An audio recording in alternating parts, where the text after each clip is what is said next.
राधे राधे। आज हम आप सबके गौरा पार्वती जी के भजन सुनावत हई। आप सब सुने और आशीर्वाद दे। याद कर गौरा कुंवारी रहलियू, याद कर गौरा कुंवारी रहलियू, नैहर में पूजा हमार कैलू। याद कर गौरा कुंवारी रहलियू, नैहर में पूजा हमार कैलू।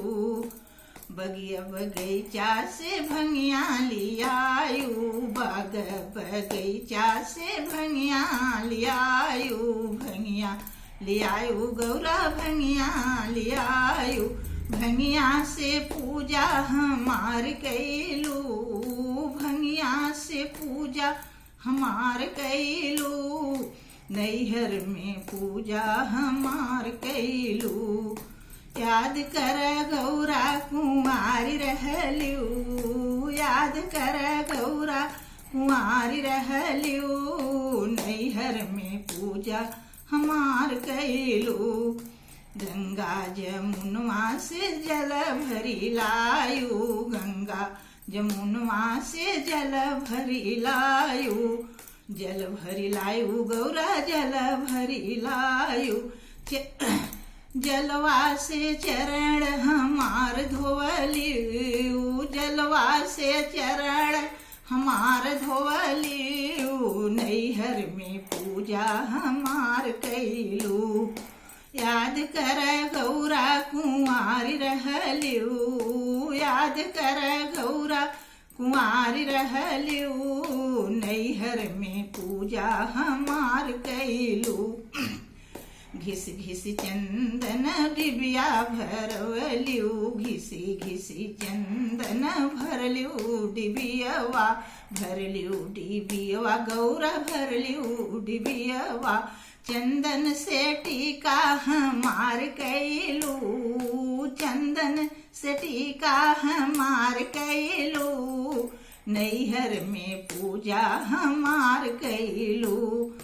याद कर गौरा कुंवारी रहलियू, नैहर में पूजा हमार कैलू, नैहर में पूजा हमार कैलू।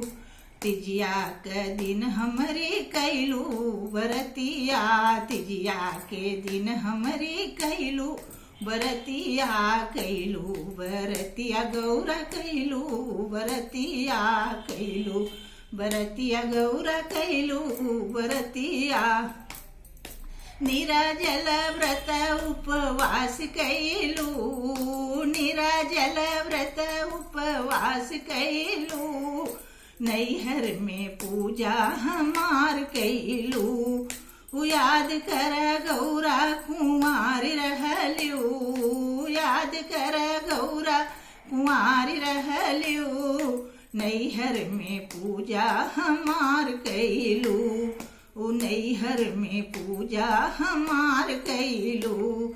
सुनवा के थाली में आरती सजवलियू, सुनवा की थाली में आरती सजवलियू, आरती सजवलियू गौरा आरती सजवलियू, आरती सजवलियू गौरा आरती सजवलियू।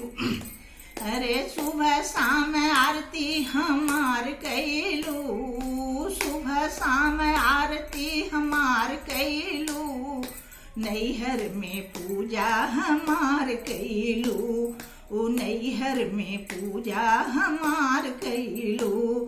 याद कर गौरा कुंवारी रहलियू, याद कर गौरा कुंवारी रहलियू।